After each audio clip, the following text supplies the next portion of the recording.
Salam kerahiman.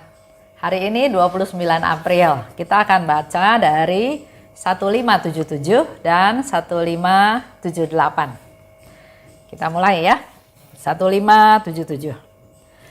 Katakanlah kepada jiwa-jiwa agar mereka tidak memasang dalam hati mereka sendiri rintangan-rintangan terhadap kerahimanku yang sedemikian ingin bertindak dalam diri mereka. Kerahimanku bekerja dalam semua hati yang membuka pintu baginya. Baik orang berdosa maupun orang benar membutuhkan kerahimanku. Pertobatan adalah rahmat dari kerahimanku. Demikian juga keteguhan hati.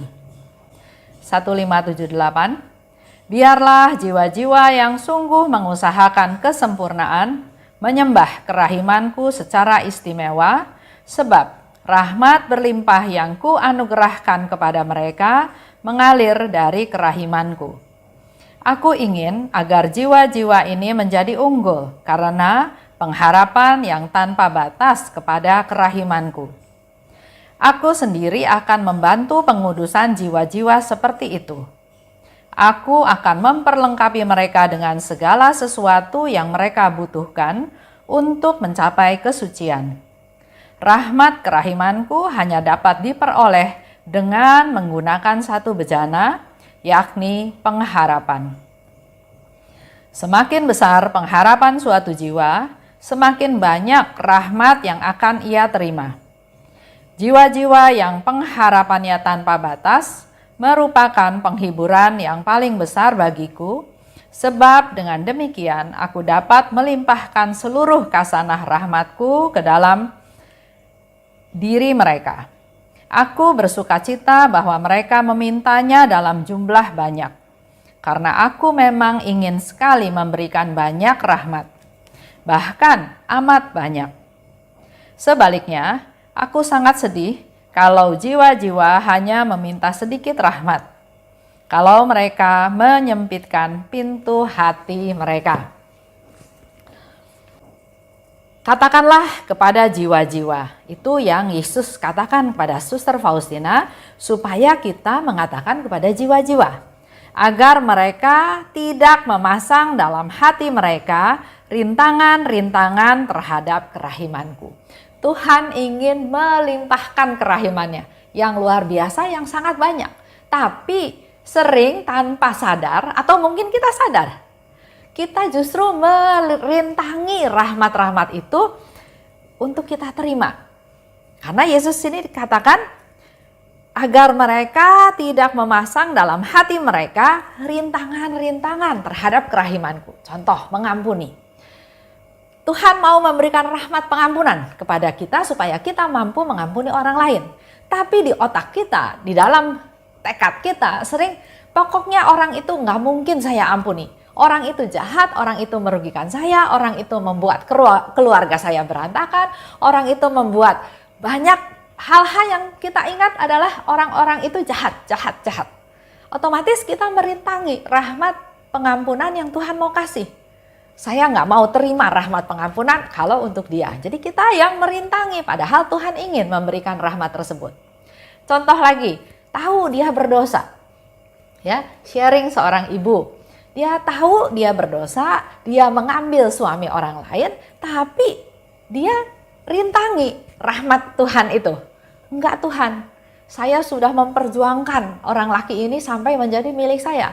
Walaupun secara surat saya nggak punya, tapi secara fisik, secara perasaannya saya miliki dia. Saya menang, saya harus memiliki dia.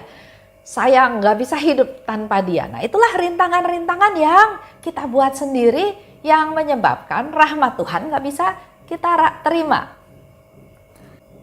Oleh sebab itu, kita harus tahu lagi, kembali lagi, merubah mindset kita. Ya, manusia itu punya kehendak bebas. Dan kuasa dari kehendak bebas ini dahsyat. Bisa sangat berbahaya, tapi juga bisa sangat dahsyat kuasanya. Bisa punya sifat membangun, tapi bisa juga punya sifat merusak. Ya, bisa punya kuasa mencintai, tapi bisa juga punya kuasa membenci. Inilah kehendak bebas yang kita punya. Dengan kehendak bebas, kita bisa melakukan banyak hal. Yang positif atau yang negatif, terserah kita. Tuhan memberikan kebebasan, tapi Tuhan memberikan hati nurani. Tuhan memberikan masukan-masukan, nasihat, rahmatnya, belas kasihnya untuk kita semua. Nah, yang jadi permasalahan adalah kita mau nggak membuka diri, mau nggak membuka hati supaya rahmat itu masuk. Jangan justru membuat rintangan-rintangan. Tadi udah saya kasih contoh ya, 2 rintangan. Nah, rintangan yang lain. Kenapa saya harus minta maaf? Saya nggak merasa berdosa. Jadi saya nggak perlu ke sakramen tobat. Hanya orang-orang berdosa yang ke sakramen tobat. Saya nggak berdosa. Seandainya saya melakukan kesalahan pun bukan saya penyebabnya. Orang itu yang menyebabkan saya melakukan seperti ini. Jadi dosanya dia yang tanggung. Contoh yang gampang, ada seorang bapak katakan seperti ini. Kalau saya nyeleweng, tapi disebabkan karena istri saya tidak melayani saya, dosanya bukan dosa saya. Dosanya istri saya nggak melayani saya, maka saya nyeleweng. Nah, itu kan pembenaran diri. Itulah yang disebut rintangan-rintangan. Ada lagi. Saya bisa kok jadi baik tanpa saya harus berdoa, tanpa saya harus ikut misa, tanpa saya harus terima sakramen tobat. Rintangan yang lain. Saya tidak mau ampuni orang yang pernah menghina saya. Jadi itu satu tekad yang salah ya. Pokoknya kalau dia saya nggak mau ampuni. Itu juga merupakan rintangan. Saya nggak peduli sama mereka kalau mereka nggak mau kenal Yesus. Mereka bisa baca, mereka bisa pergi ke gereja, mereka bisa ikut les agama.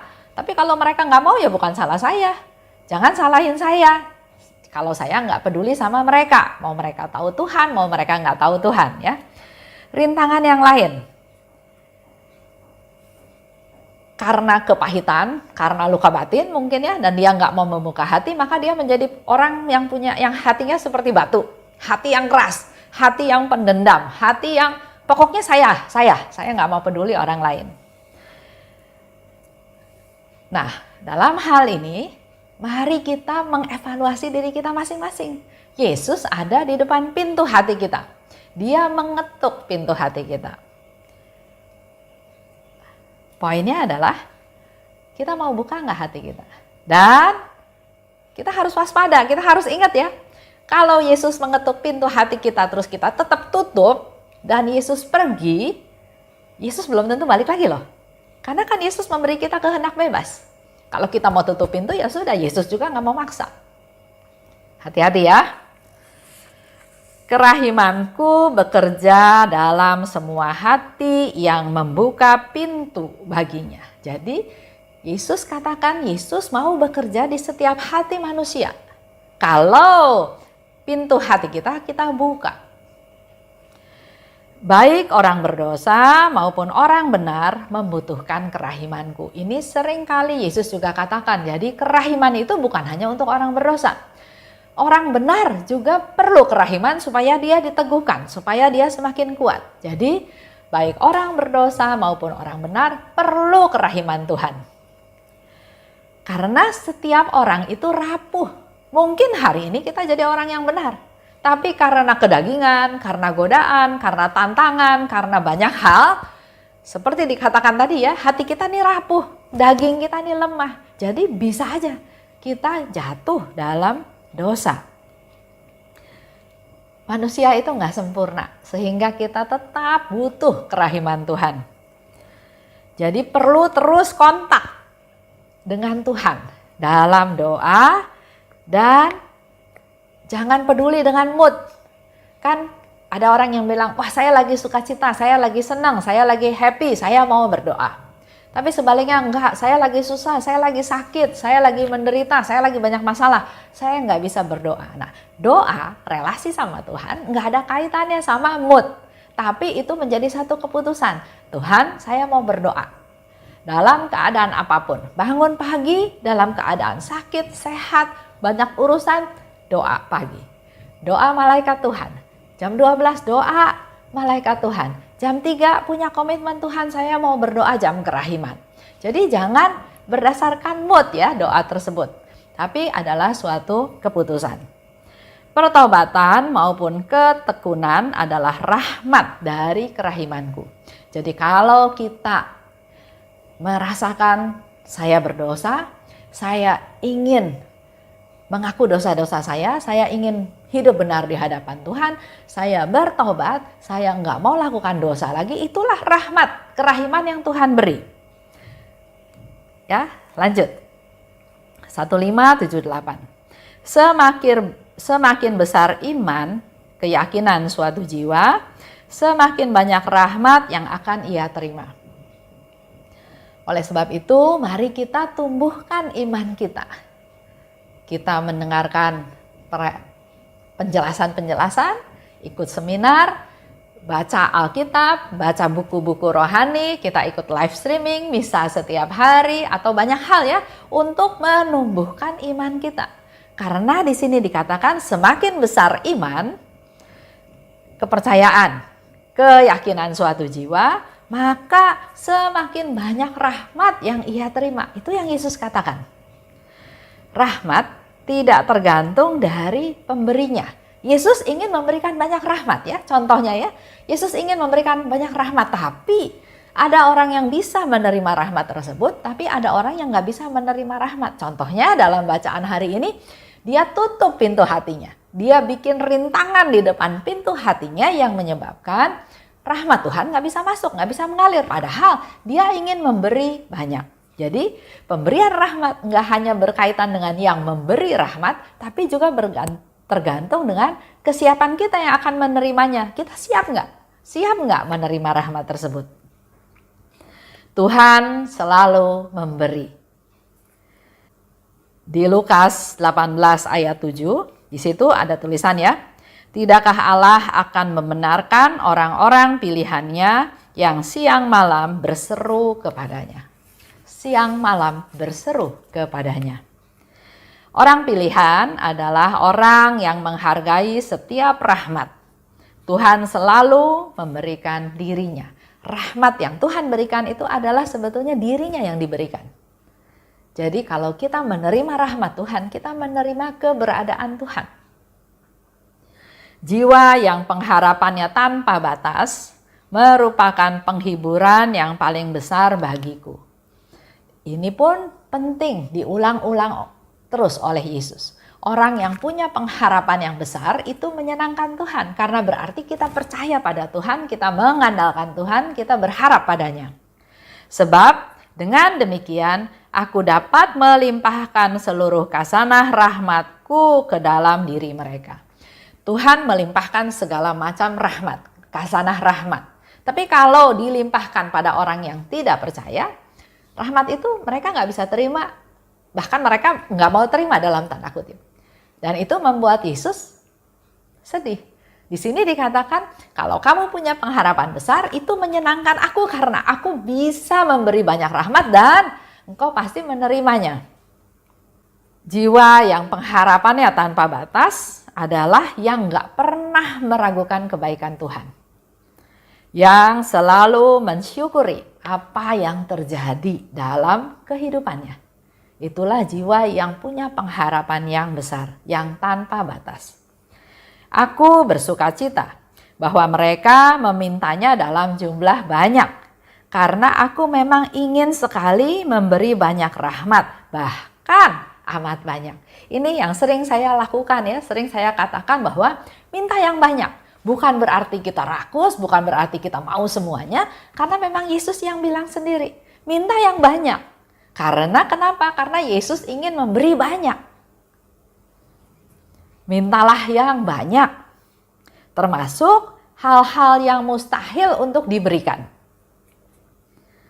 Berdoalah sesering mungkin dengan hati yang tulus dan jujur. Jadi mintalah sesuatu yang mungkin nggak, menurut otak kita nggak mungkin, tapi mintalah rahmat dari Tuhan.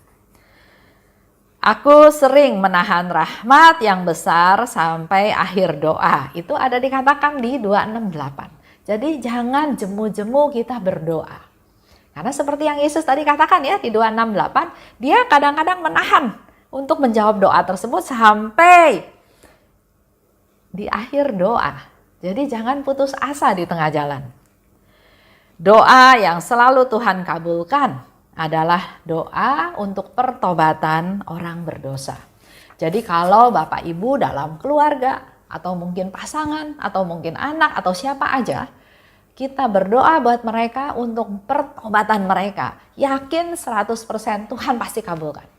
Nah, mengenai waktunya itu terserah Tuhan. Tapi kita harus punya keyakinan bahwa Tuhan pasti kabulkan.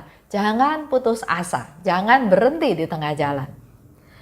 Doa yang paling menyenangkan hatiku adalah doa untuk bertobatnya orang berdosa. Dan doa semacam ini selalu didengarkan dan dijawab. Itu ada di 13:97. Berdosa mungkin pasangan kita ya, melakukan perbuatan yang nggak betul. Misalnya selingkuh, melakukan hal-hal yang nggak berkenan. Kalau kita nasihatin siapa kita? Kita juga berdosa ya.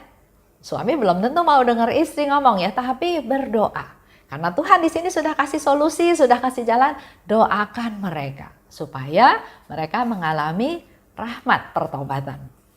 Rahmat paling banyak ku anugerahkan pada jiwa yang merenungkan sengsaraku dengan penuh perasaan. Itu ada di 7:37. Jadi kalau kita ingin mendapat banyak rahmat, renungkanlah sengsara Tuhan. Lakukanlah jalan salib. Nanti di dalam jalan salib itu Bapak Ibu akan mendapat pencerahan-pencerahan yang tanpa kita duga Tuhan berikan rahmat-rahmat tersebut. Sebaliknya, aku sangat sedih kalau jiwa-jiwa hanya meminta sedikit rahmat.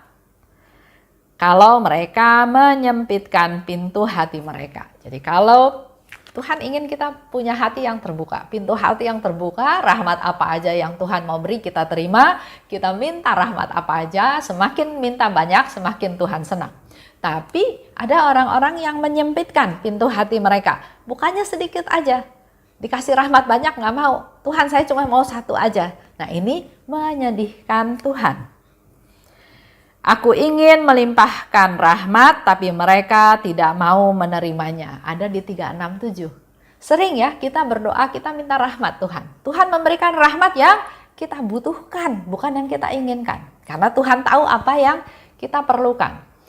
Tapi yang terjadi adalah Tuhan ingin memberikan banyak rahmat, tapi mereka nggak mau menerimanya. Contoh lagi, suami istri ya, misalnya suaminya melakukan perselingkuhan. Tapi suatu hari dia sadar bahwa dia bersalah dan dia mau kembali ke istrinya.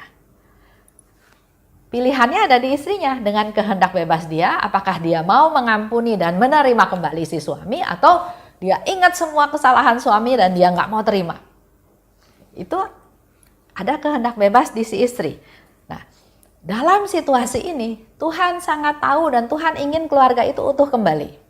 Oleh sebab itu Tuhan memberikan rahmat. Rahmat kesabaran, rahmat kasih, rahmat pengampunan, rahmat murah hati kepada si istri supaya dia dimampukan untuk menerima kembali suaminya yang berdosa.